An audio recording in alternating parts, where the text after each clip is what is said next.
tanda cinta ilahiyah. Kalau dalam tasawuf tadi 10, tandanya juga 10. Ini boleh kamu jadikan alat untuk nguji pasanganmu cinta beneran apa enggak.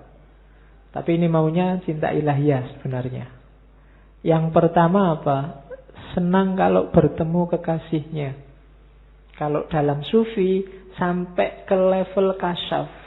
Kasyaf itu terbukalah tabir dan kelihatan keindahannya. Itu kasyaf namanya. Lahirnya syahadah. Jadi senang. Jangan ngaku kamu jatuh cinta kalau sebel ketemu yang dicintai. Atau bosen. Bosen kamu lagi. Ya mesti bukan cinta itu. Apa yang lain tidak ada selain kamu? Itu berarti tidak cinta. Ya. Sama temen ya tidak harus pacar sih. Temen juga begitu. Kalau kamu bosen sama temenmu, bosen ketemu kamu lagi. Mbok yang lain yang lebih seger. Nah itu berarti belum masuk mahabbah. Cinta itu seneng untuk ketemu. Bahkan cari-cari alasan biar ketemu terus. Itu nggak ada apa-apa aja nyari-nyari. Kamu butuh ini nggak? Tak antar mau nggak? Tak anu mau nggak? Ya. Padahal nggak minta diantar itu, ditawar-tawari. Itu berarti ada kemungkinan mahabbah. Terus mengutamakan apa yang dicintai Allah atas apa yang dicintainya. Itu kalau objeknya Allah, kehendak Allah duluan. Jadi kalau sama orang misalnya, kamu tidak mikir kamu suka baju warna apa, tapi pacarmu sukanya kamu pakai baju warna apa. Jadi itu mendahulukan yang dicintai daripada dirimu sendiri. Itu tanda-tanda cinta. Jadi Allah sukanya gimana? Kamu malam sih sukanya tidur. Tapi Allah suka loh kalau hambanya bangun sepertiga malam terakhir dan kamu bela-belain bangun. HP-nya kamu alarm. Begitu alarm bunyi, kamu bangun. Dimatiin lagi, tidur. Ya. Ya kan Allah nyuruh bangun malam toh Pak. Ya enggak cuma bangun. Ya. Jadi kehendak Allah. Makanya kan ada cerita sufi itu, suatu ketika naik kapal di laut, ada badai. Semua orang panik kecuali sufi ini. Tenang, tidak kacau. Waktu mbok sampai orang-orang marah, sampai ini sufi mbok berdoa biar badainya reda. Katanya sufi ini, loh kalau Allah menghendaki ada badai ya biar aja. Emangnya kehendakku sama kehendaknya Allah menang siapa? Ya tetap menang kehendaknya Allah. Ya kita terima aja, tidak apa-apa. Mati kan sudah waktunya. Sakit ya berobat, kan gitu aja toh. Biar aja Allah menakdirkan apa. Ya nanti ceritanya justru karena kepasrahan ini, terus yang lain juga ikut pasrah, akhirnya badainya reda. Karena Allah juga tidak tega kan. Orang sudah, wah sayang sekali padaku, ya aku juga sayang padamu. Badainya reda. Oke, jadi kepentingannya didahulukan. Terus yang ketiga, selalu ingat pada Allah. Memperbanyak zikir pada Allah. Itu tanda-tanda cinta. Kalau cinta kok nggak selalu ingat dia, omong kosong. Berarti tidak cinta. Waduh aku lupa kalau punya pacar. Enggak, berarti enggak. Surah mungkin itu wis. Iya ya. Enggak, pasti enggak. Kalau cinta itu enggak pakai disuruh, pasti ingat.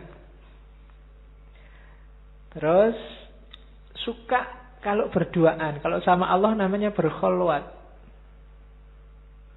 Munajat itu ngobrol sama Allah.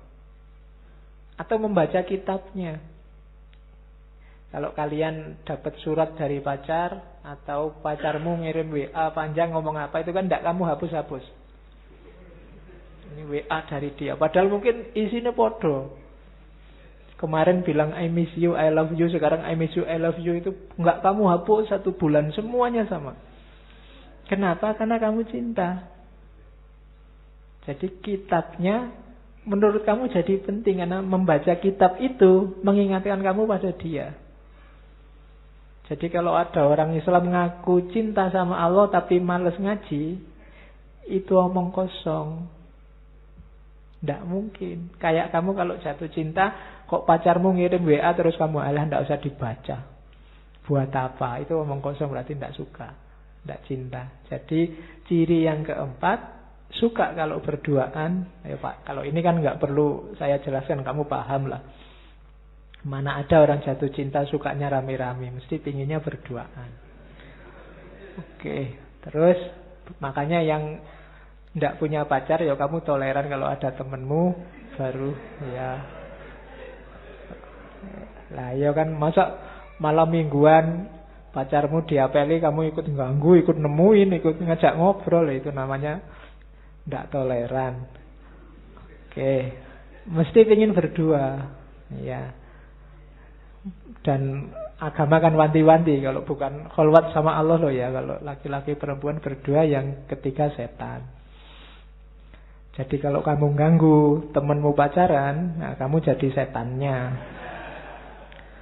Oke, terus yang kelima, tidak menyesal kehilangan apapun asal Allah masih ada. Tidak menyesal berkorban apapun asal Allah ridho. Itu ciri yang kelima. Jadi pacar itu tidak perhitungan. Kalau kamu pacaran kok pas gegeran terus pacarmu bilang, coba diinget-inget, bulan ini aku sudah habis 25.000, traktir kamu saja. Nah itu enggak. Kalau masih apal sampai jumlahnya detail, itu belum cinta, masih negosiasi, masih dagang.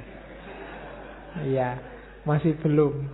Kok masih ingat, masih ngungkit-ngungkit, habis bensin berapa aku? Wah, enggak. Itu belum cinta. Masih ngitung apa yang hilang. Orang jatuh cinta itu tidak menyesal kehilangan apapun asal masih bersama dengan yang dicintai. Yang keenam, menikmati ketaatan, tidak merasa berat atau keberatan. Yang dicintai ingin apapun, memerintahkan apapun, dijalani dengan senang. Bahkan tidak cuma senang, ditambah-tambahi. Pacarnya minta jemput jam 7, setengah 7 sudah ditunggu di depan kos-kosan. Itu karena ada cinta di situ. Allah nyuruhnya cuma 5 waktu wes yang wajib, yang sunnah monggo ditambahi sekuatnya. Kamu tambahi sebanyak-banyaknya, ndak berat, ndak keberatan. Itu namanya cinta, ndak nawar. Kalau ndak cinta, jangankan itu, yang wajib-wajib aja kamu sambat. Pagi-pagi enak-enaknya tidur, disuruh sholat subuh. Nah, kamu berarti keberatan. Disuruh subuh jam 4:30, kamu subuhnya jam 7. Itu berarti keberatan, kamu nggak care sama yang kamu cintai. Kalau sudah jam 7 kan malaikatnya sudah ganti, bukan malaikat subuh lagi. Bukunya sudah disetorkan ke sana, catatanmu nggak masuk sudah. Ya. Oke, yo besok jangan jam 7 lagi, 6:30 lah. Yo kan ada peningkatan sedikit. Terus yang ketujuh, bersikap lembut dan sayang pada semua makhluknya Allah. Orang yang cinta pada Allah tidak mungkin benci pada makhluknya Allah, siapapun itu. Kenapa? Karena makhluknya Allah ciptaannya Allah semua. Orang kayak hasil karyanya pacarmu, tindakannya pacarmu, itu kan kamu tidak berani menjelek-jelekkan, apalagi tidak suka kalau nggak pingin diputus. Ya kan? Dicintai juga. Gitu. Jadi kalau kamu merasa cinta pada Allah kok membenci makhluknya, itu hati-hati, jangan sampai diputus oleh Allah. Karena ya Allah menciptakan dengan segala karakter dan gayanya, itu kan sesuai kekuasaannya. Terus yang ke-8, ada takut, ada berharap. Kalau cinta tidak ada khauf, tidak ada roja, biasanya tidak utama dan tidak sempurna. Kamu pacaran kan juga takut diputus, takut pacarmu marah, takut diselingkuhi, takut dan seterusnya. Juga berharap, banyak sekali harapannya. Ya kan, pingin gini, pingin gitu. Syukur-syukur besok bisa nikah dan seterusnya. Jadi ada harapan. Jadi berharap sama Allah tapi juga ada takutnya. Ini dua kombinasi yang dua-duanya harus ada. Ya jangan takut saja tanpa harapan atau berharap saja tanpa takut. Takut tanpa harapan itu nanti hasilnya putus asa.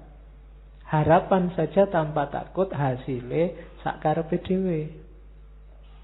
Maka dua-duanya harus imbang.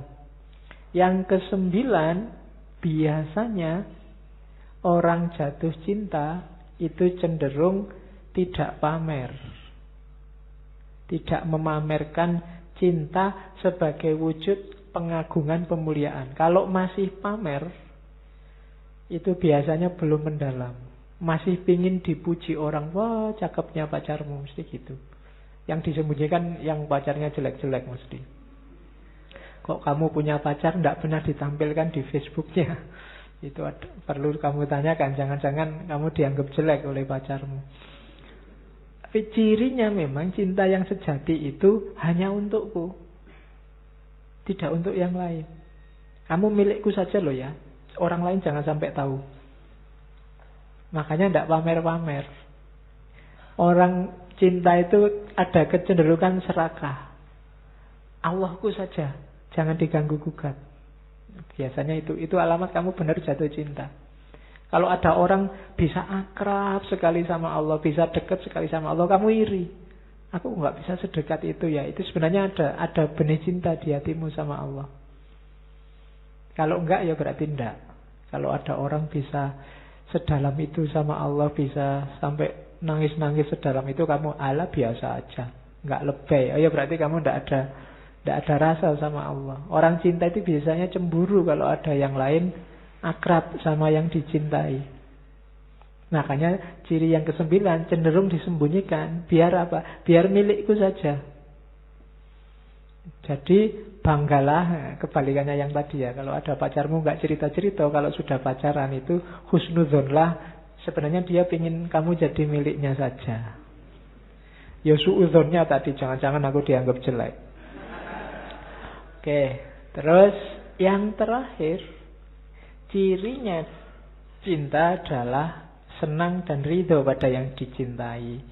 Meridhoi Allah. Ini yang teorinya agak panjang kan, meridhoi Allah itu.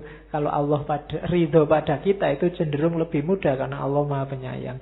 Kita yang sering tidak ridho pada Allah. Kita sering komplain, sering tidak terima, sering kok gini ya Allah, Indonesia ini kok gini ya, itu mengeluh namanya. Tidak ridho pada ketetapannya Allah.